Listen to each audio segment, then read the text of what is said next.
Hello and welcome to The Quest on Raj Sabha TV. I'm Rakhee, Bakshee. In this show, as you know, we keep talking to leading political personalities. Each week we bring you new faces, and the guest with us is a very prestigious leader from the BJP. He is the right now Minister for Rural Development, also for Panchayati Raj and Water and Sanitation, Mr. Birender Singh. Welcome to the show, sir.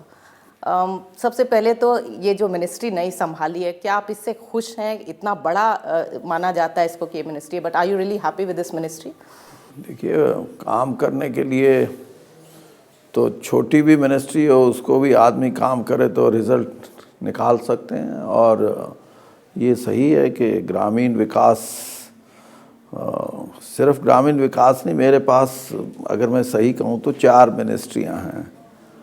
ग्रामीण विकास है, पंचायती राज है, और पेयजल और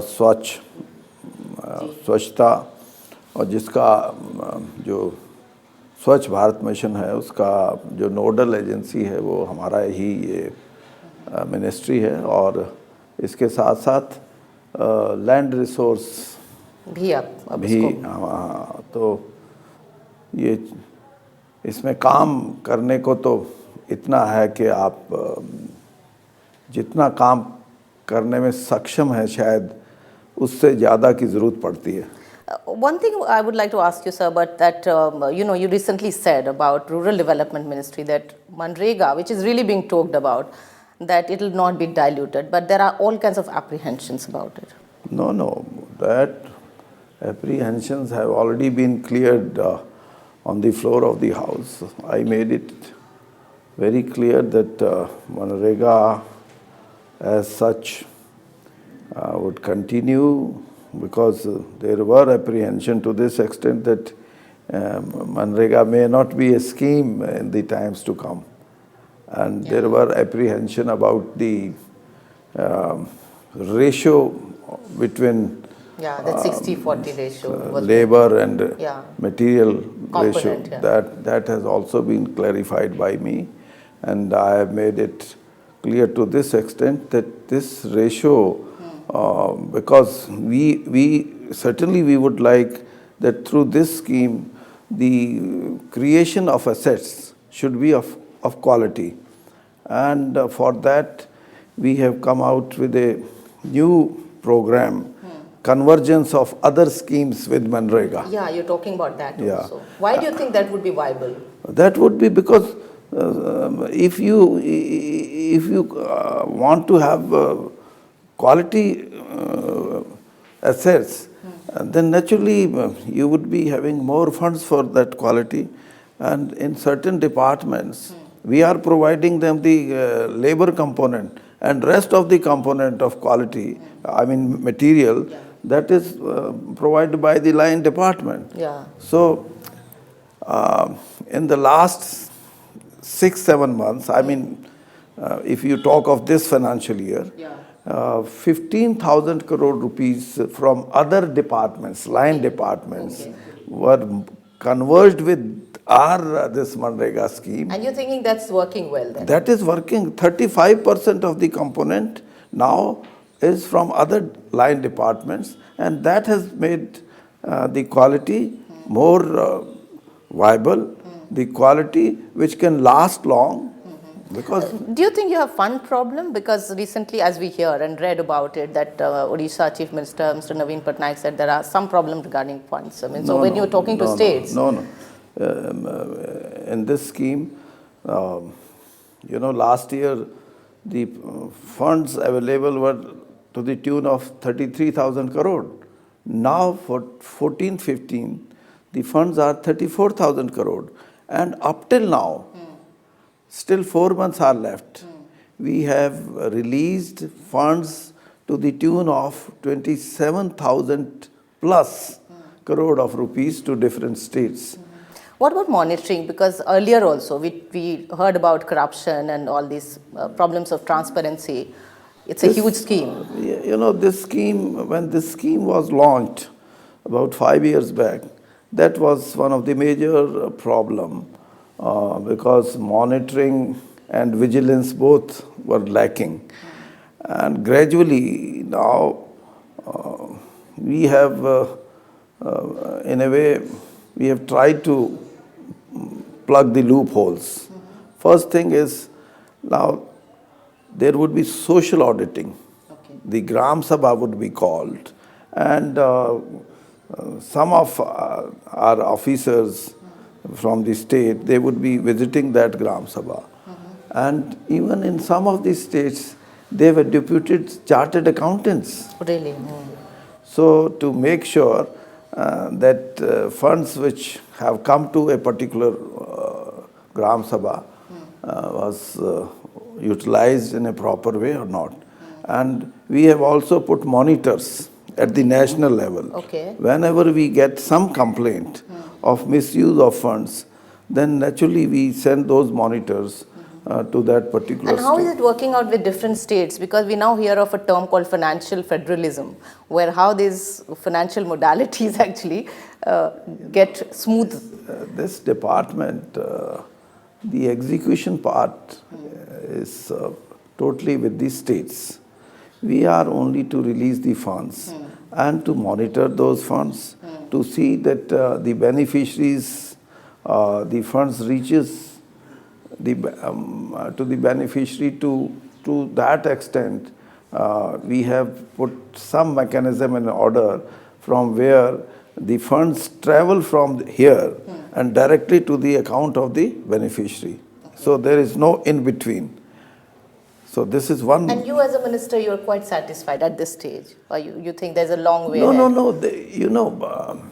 Some of the, those who are in the habit of cheating, they also are very innovative. so they find ways. Have to tackle So it. we will have to be on our toes. We will have to be very alert. And whenever we see that something which is causing,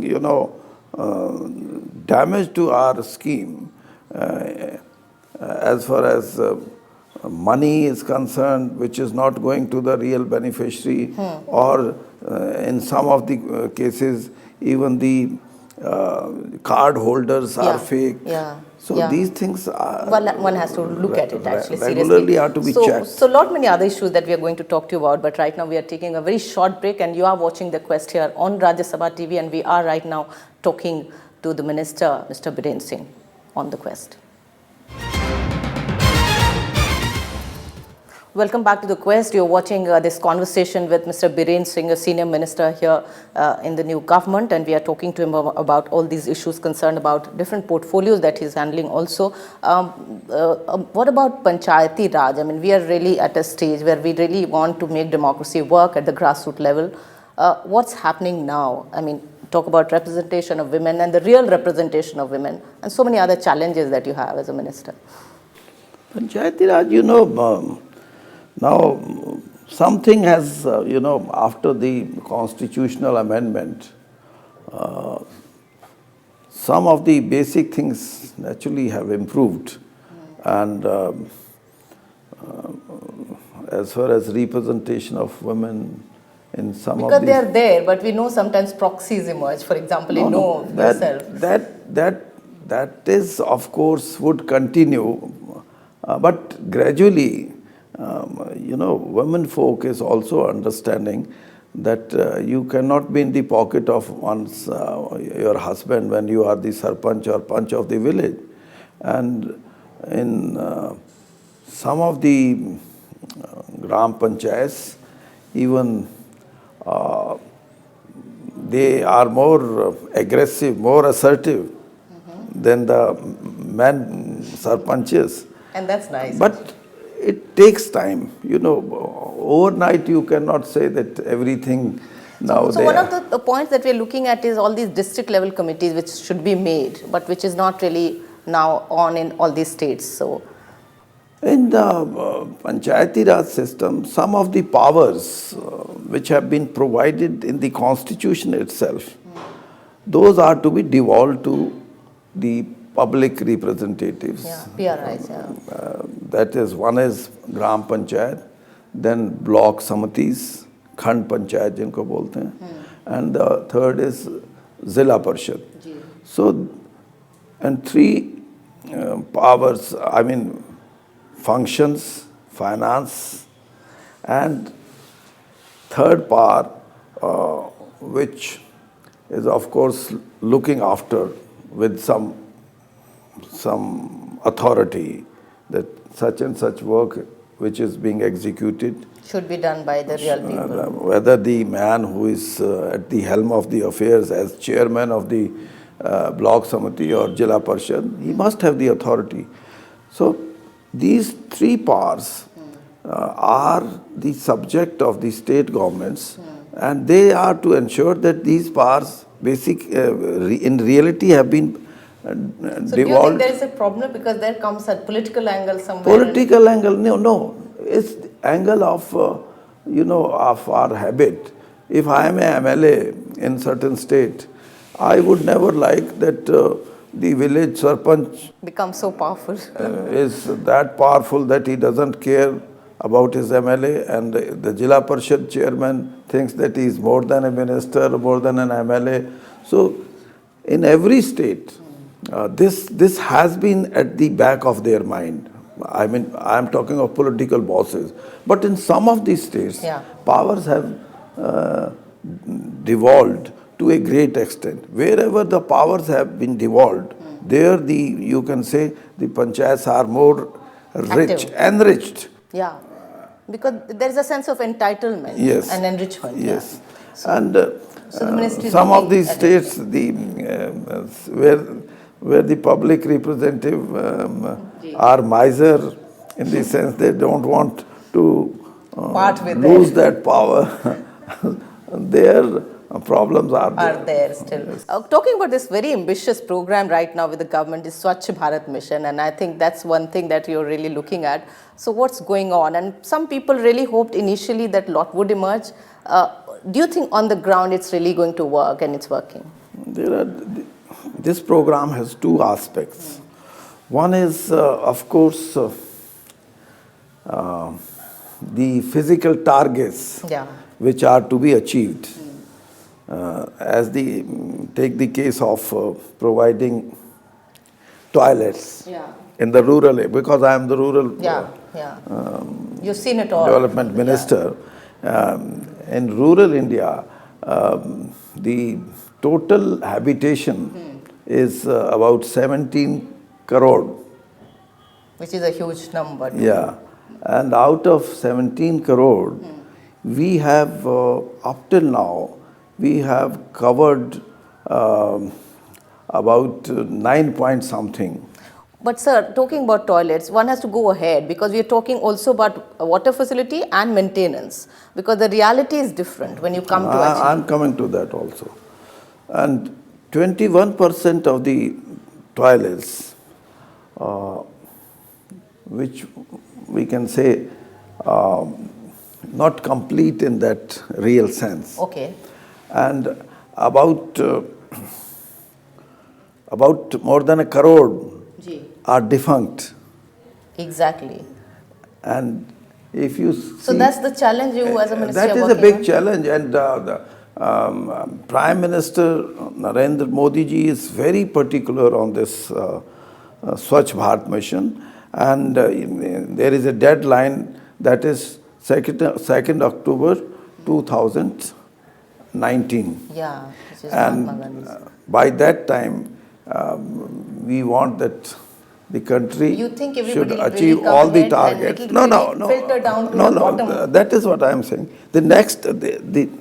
The other portion of the Swachh Bharat mission is to inculcate the habit, to have a mindset of the people that these are the basic things which one has to adhere to.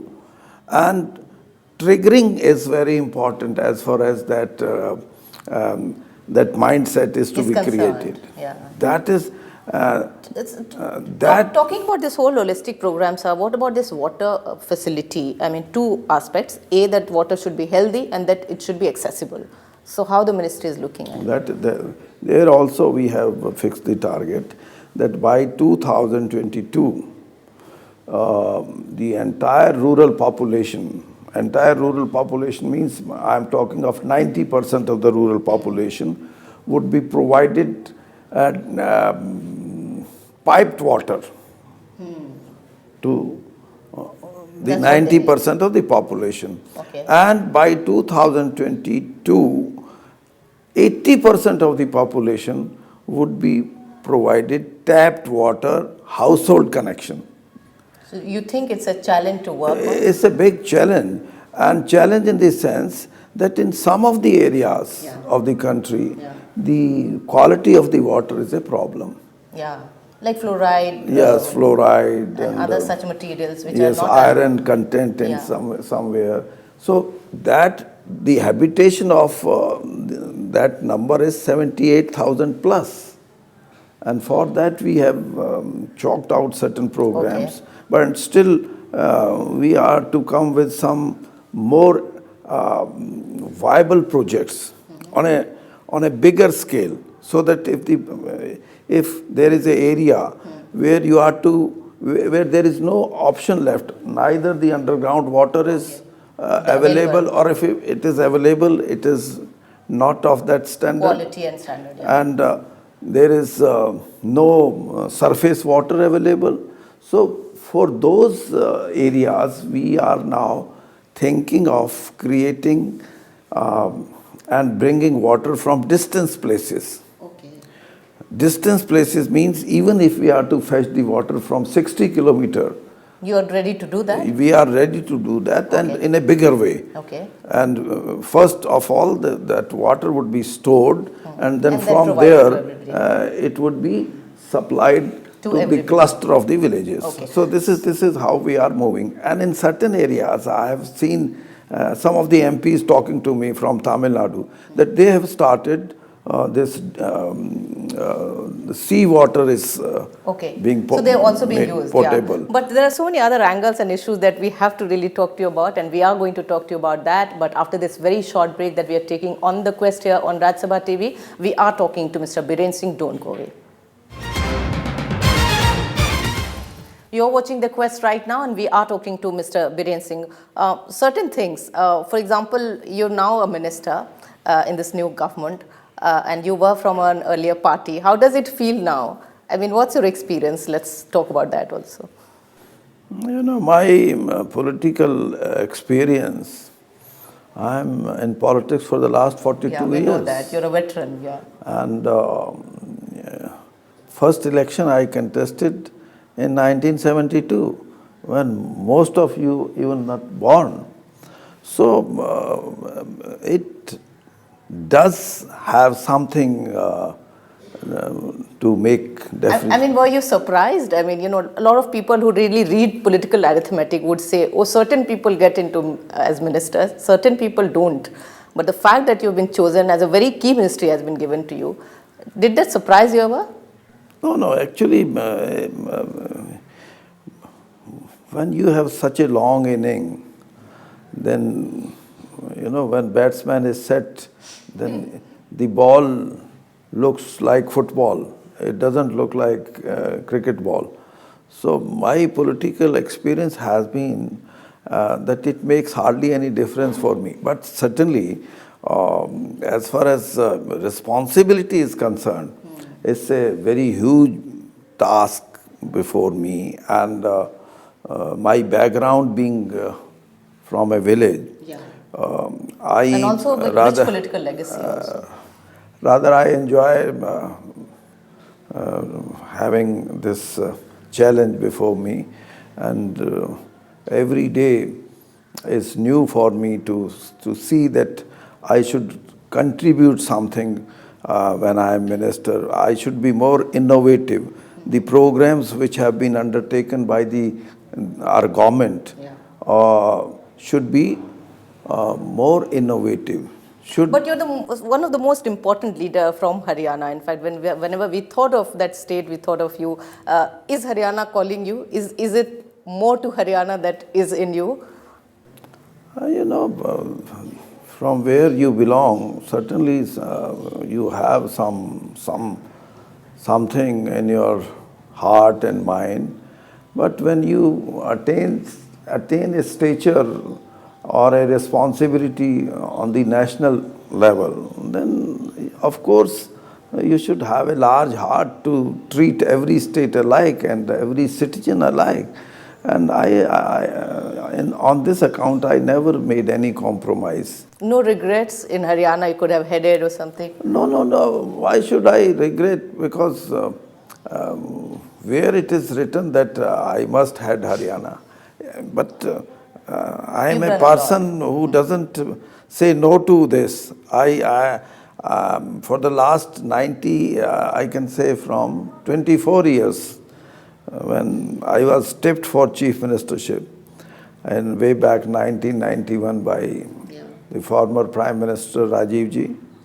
From there until now, I don't say that I have lost that eagerness to head the state. Okay, so But if I don't get, I have no remorse. I you're have still no doing regret. your work, which is there right now in front of you. Looking at this current scenario, I mean, when we are talking, there are two states we're looking at. One, Jharkhand, that BJP has really done very well, and one, J&K, where it's still struggling and we don't know the real future.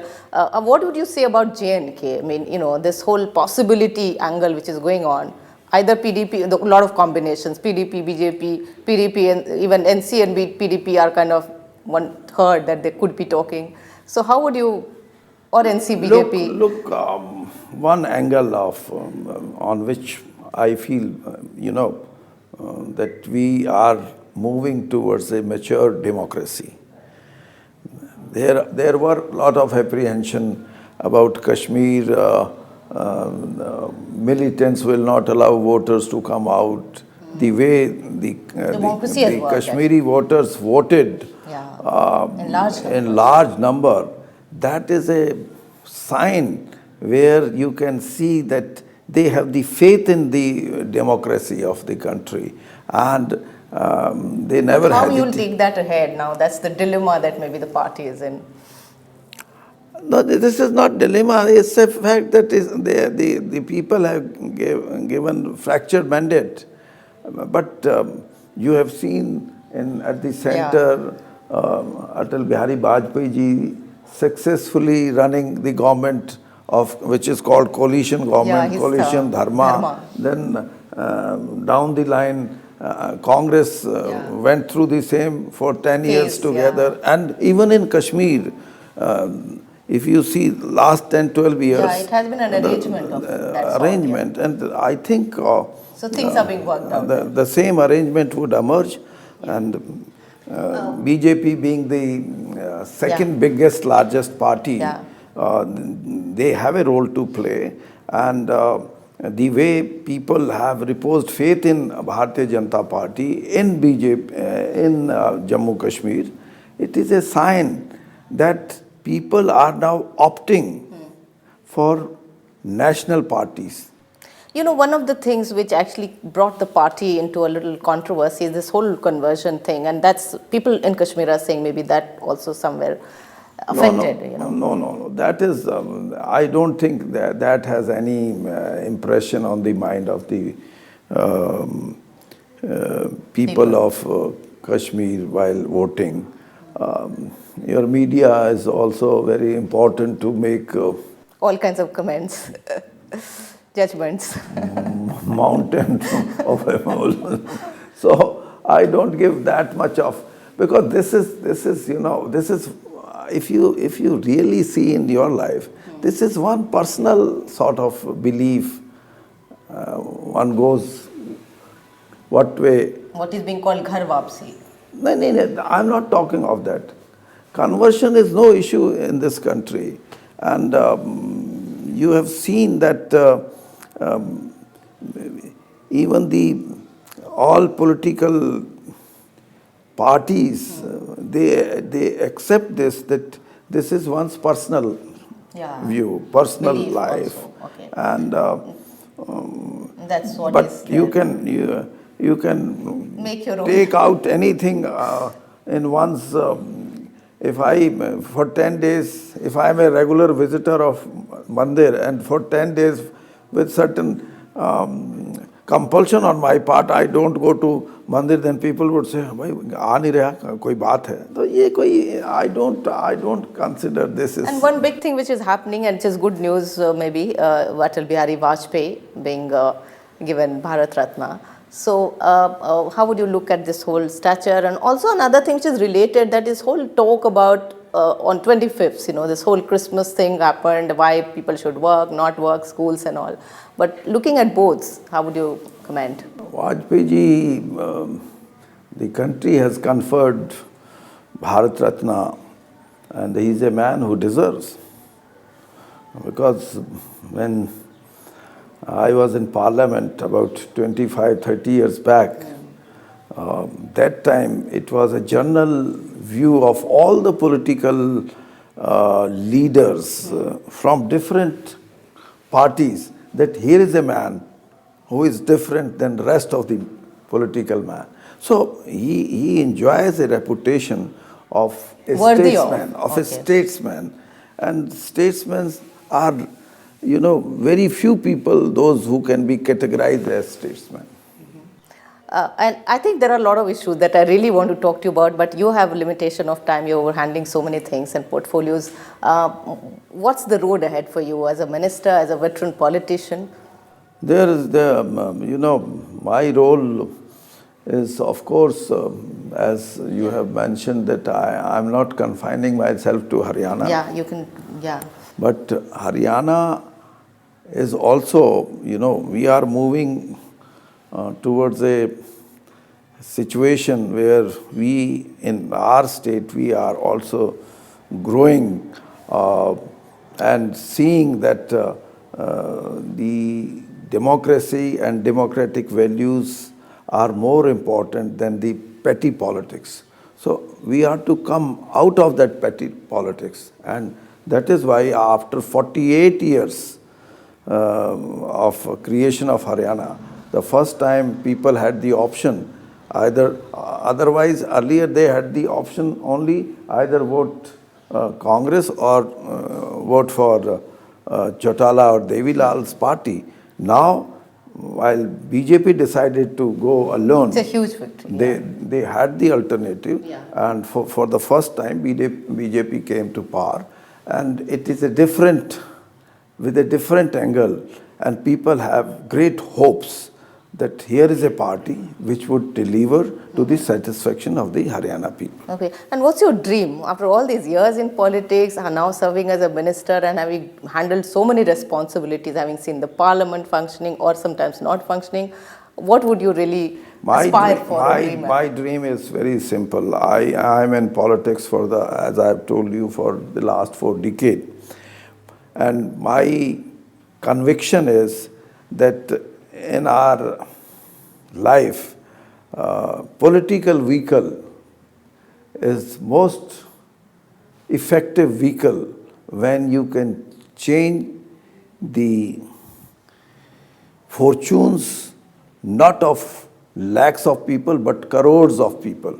So I have always been of this view that political vehicle is a vehicle where you have a lot of things to do to see that we come up as a strong, vibrant nation.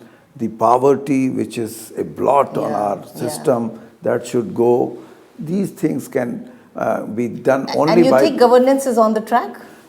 Governance, of course, governance has also a great role to play. And I have seen Prime Minister working and the way he talks, that he wants result. And result is not in months, but he wants results in days. And that is why if you have this efficiency, you would get yourself accelerated towards the goal of efficiency, towards the goal of good governance, towards the goal of getting out of the rut and make India a nation which is very strong as far as economy is concerned. And one time you may be leading the Committee of Nations. Yeah. That is the dream, and that is the dream of all the Indians. Yeah. But the man who is to lead, he must have the clarity, and I think The present Prime Minister has that clarity. And it's been really wonderful also talking to you, sir. And I wish you all the best as a minister, as an individual, as a political leader. You've been doing great job, and we wish that you continue to do and that. I also in future. wish your Rajya Sabha channel 2015 a year with more vibration, with more activities, and you too, best of the. And Happy New Year to you as well, sir. And that was this conversation with Mr. Birender Singh. Very interesting, and hope you also liked as much as we liked talking to him here on The Quest. Keep watching The Quest. Thank you, namaskar, and bye-bye.